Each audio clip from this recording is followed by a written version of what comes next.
Students, जो discussion का जो आज का टॉपिक है वो है इनकोडर। ये जैसे जो डिकोडर है उसका जस्ट अपोजिट है इनकोडर। डिकोडर में हम क्या करते थे कि हम बाइनरी बिट्स को किस में कन्वर्ट कर रहे थे, डेसिमल आउटपुट में। वहाँ पे इनपुट बाइनरी था तो बाइनरी बिट्स को हम डेसिमल आउटपुट में कन्वर्ट कर रहे थे। यहाँ हम डेसिमल आउटपुट्स को इक्विवेलेंट बाइनरी डेटा में कन्वर्ट करेंगे। ठीक है, और जैसे कि लिखा है कि an encoder is a combinational circuit that converts 2 to the power n input lines into n output lines और decimal input into equivalent binary code. तो डेसिमल को किस में कन्वर्ट करना है, बाइनरी में।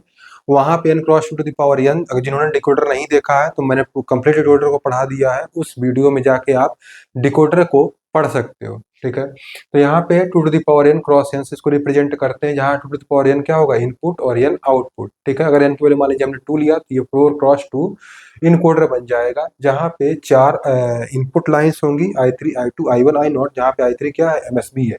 आउटपुट लाइंस कितनी होंगी, 2 Y1 और Y0। ठीक है, तो एक टाइम पे एक ही हाई हो सकता है, तो इसका हम सबसे पहले ट्रुथ टेबल बना लेते हैं। ट्रुथ टेबल जब बनाते हैं तो ये हो गया इनपुट्स, ये हो गया Y1 Y0 आउटपुट। अगर हम मान लीजिए कि डेसिमल में हमेशा कि हमें 1 को ट्रांसफर कर रहे हैं, डेसिमल में हमने 1 को ट्रांसफर करना है या 1 को कन्वर्ट करना है, तो 0 0 यानी कि जो आई नॉट वाला पिन है उसको 1 कर दिया। आई नॉट वाला अगर पिन जैसे कि डेसिमल को 1 में नहीं, डेसिमल में 0 है।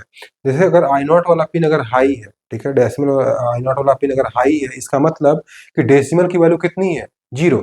अगर डेसिमल की वैल्यू 0 है तो आउटपुट में क्या मिलेगा, 0 0। ठीक है, अगर I1 वाला हाई है, इसका मतलब 1, तो आउटपुट में जो इक्विवेलेंट बाइनरी कोड कितना हो जाएगा, 0 1।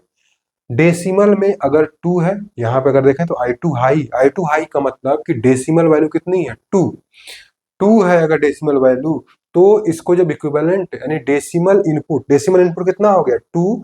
इसको जब इक्विवेलेंट हो बाइनरी कोड में कन्वर्ट करें तो इसमें कन्वर्ट कर दिया 1 0 में। बाइनरी में 1 0 ही लिखते हैं। अगर डेसिमल इनपुट है 3, यानी 3 वाला हाई है, 3 हाई है, इसका मतलब डेसिमल इनपुट आप 3 देना चाह रहे हो, तो जो आउटपुट में वो देगा वो कितने देगा, 1 1 1 का मतलब 3। ठीक है, अब अगर हम इसका आउटपुट का क्या कहते हैं इक्वेशन लिखना चाहें तो Y1 हाई कब मिल रहा है, जब किसमें Y1 हाई तब मिल रहा है, यहाँ और यहाँ मिल रहा है। इस समय पे I2 है 1 और इस टाइम पे I3 है 1, तो I2 प्लस I3। Y0 की अगर बात करें तो यहाँ 1 है और यहाँ 1 है, तो यहाँ 1 कब मिल रहा है, जब I1 है।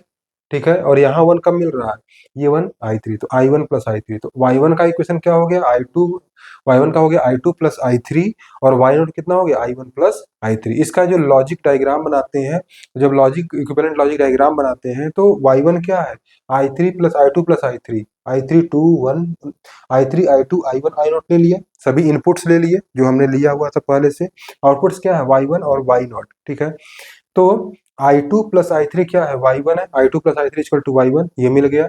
Y0 क्या है, I1 प्लस I3, तो I1 ये लिया और यहाँ से I3 ले लिया, इन दोनों का सम क्या हो गया, Y0। यहाँ पे जो पिन होता है I0 उसका कोई वैसे यूज नहीं है, क्योंकि जीरो आप इनपुट को जीरो को हाई करो ना करो, हमेशा तो अगर इनपुट कोई भी सिलेक्ट नहीं करोगे तो आउटपुट तो 0 मिलेगा ही मिलेगा।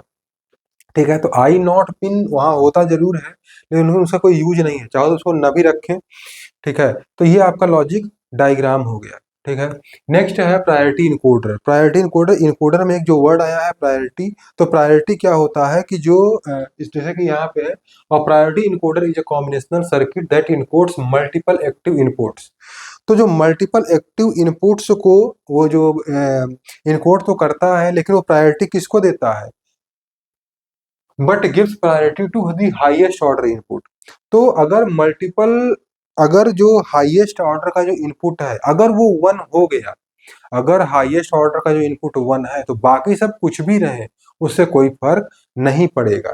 ठीक है ना, तो ये हाईएस्ट ऑर्डर इनपुट को प्रायोरिटी देता है, इसीलिए इसको प्रायोरिटी इनकोडर भी बोला जाता है। जैसे यहाँ पे अगर हम देखें तो 4 क्रॉस 2 प्रायोरिटी इनकोडर है, तो 4 इनपुट्स हो गए, I3 I2 I1 I0 पहले की तरह, 2 आउटपुट्स Y1 Y0 से हो गया। ट्रुथ टेबल जरा देख लेते हैं। ट्रुथ टेबल में I3 I2 I1 I0 output y1 y0 और v वैलिड बिट इंडिकेटर बता रहा है कि जो आपका जो आउटपुट आ रहा है वो वैलिड है कि नहीं, यानी वैलिड बिट इंडिकेटर बताएगा। ठीक है, अब मान लेते हैं कि हमने i3 i2 i1 i0 सभी को जीरो कर दिया। अगर हम सभी को जीरो कर देते हैं, इसका मतलब भी किसी भी जो हाईएस्ट ऑर्डर का जो इनपुट है इसमें कोई भी नहीं, क्योंकि सभी इनपुट्स तो बराबर हैं। तो जो आउटपुट जो होगा वो डोंट केयर हो जाएगा, यानी कि आउटपुट कुछ भी नहीं आने वाला है, क्रॉस क्रॉस हो जाएगा और वैलिड भी बताएगा जीरो, यानी कि कोई भी वैलिड आउटपुट आपको नहीं मिल रहा। ठीक है, लेकिन नेक्स्ट में क्या किया हमने कि i3 को कर दिया 1। अगर i3 1 है, ठीक है, अगर i3 1 है तो i2 i1 i0 कुछ भी हो, अगर i3 1 है तो i3 i2 i1 i0 कुछ भी हो, सिर्फ किसको प्रायोरिटी देगा, हाईएस्ट ऑर्डर इनपुट को। हाईएस्ट ऑर्डर इनपुट अगर 1 है तो बाकी कुछ भी होगा उससे कोई मतलब नहीं है।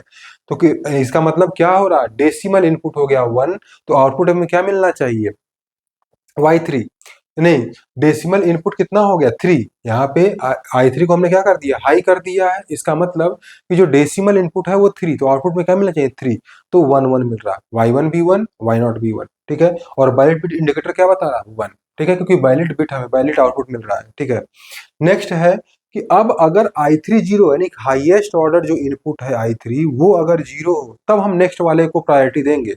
सबसे पहले हम i3 को प्रायोरिटी देंगे, फिर i2 को, फिर i1 को, फिर i0 को। अगर i3 जीरो हो गया है इस बार, तब हमने किसको प्रायोरिटी दी है, i2 को प्रायोरिटी दी है। अब अगर i2 को प्रायोरिटी दिया है तो i1 i0 कुछ भी हो, मुझसे कोई मतलब नहीं है। क्योंकि i2 को प्रायोरिटी दिया है, इसका मतलब इसका जो बाइनरी इक्विवेलेंट 2 हाई है, अगर 2 हाई है, डेसिमल इनपुट 2 है, तो बाइनरी इक्विवेलेंट 2 मिलना चाहिए, तो 1 0 मिलेगा। ठीक है, इसी तरीके से अगर i3 i2 दोनों जीरो हो गए, तब हमको i1 को प्रायोरिटी देना है, और प्रायोरिटी i1 को मिलेगा। और अगर i1 हाई है, i1 हाई होने का मतलब क्या हो गया कि डेसिमल में 1, तो आउटपुट क्या मिलेगा 0 1। i0 कुछ भी रहे कोई फर्क नहीं पड़ेगा। अब अगर i3 i2 i1 तीनों ही जीरो हो जाए, तब किसको प्रायोरिटी मिलेगी, i0 को प्रायोरिटी मिलेगी। i0 के हाई होने का मतलब है कि आउटपुट में क्या मिलना चाहिए, बाइनरी इक्विवेलेंट में 0 0, क्योंकि i0 का मतलब क्या है, डेसिमल में 0, तो y1 i2 क्या मिलना चाहिए 0 0। जो वैलिड बिट इंडिकेटर क्या बताएगा 1। तो अगर i3 i2 i1 i0 इनमें से कोई एक हाई होगा, तभी वैलिड बिट इंडिकेटर आउटपुट को क्या बताएगा 1, नहीं तो 0 बताएगा। 0 कब बताता है, जब सारे ही इनपुट्स 0 हो जाए। तो किसको प्रायोरिटी दे, प्रायोरिटी इंडिकेटर में किसी को प्रायोरिटी नहीं दे पाएगा, तो y1 y0 कुछ नहीं आने वाला है। तो वैलिड बिट इंडिकेटर में क्या बताया कि आउटपुट कुछ भी, यानी गड़बड़ आउटपुट आपका आ नहीं रहा है, वैलिड बिट आपके आउटपुट पे नहीं मिल रहा है, यानी बाइनरी जो कोड है, इक्विवेलेंट डेसिमल इनपुट का इक्विवेलेंट जो बाइनरी है वो नहीं मिलने वाला। ठीक है, अब एक्सप्रेशंस लिख लेते हैं। तो y1 इक्वल टू क्या हो जाएगा, y1 इक्वल टू, अगर y1 के लिए बात करें तो यहाँ पे है, यानी कि i3 और यहाँ पे 1 है, इसका मतलब i3 बार और क्या हो जाएगा i2, तो i3 प्लस i3 बार i2। यहाँ पे redundant literal RLR, redundant literal rule आप अगर लगाओगे तो यहाँ से i3 प्लस i2 हो जाएगा। इसी तरह y0 क्या हो जाएगा, y0 के लिए ये है, यहाँ पे i3 हो जाएगा, और उसके बाद ये है, यानी i3 बार i2 बार i1, i3 बार i2 बार i1। यहाँ फिर से रिडंडेंट लिटरल रूल लगाएंगे, तो जो यहाँ पे i3 बार है वो गायब हो जाएगा, i3 प्लस ये वाला टर्म i2 बार i1 बचेगा। v क्या है, इन सभी में 1 आ रहा है, यानी i3 plus i2 plus i1 plus i0। ठीक है, तो ये हो गया प्रायोरिटी इनकोडर। तो अगर आपको वीडियो पसंद आ रहा है तो वीडियो को लाइक करें, शेयर करें और चैनल को सब्सक्राइब करें। Thank you.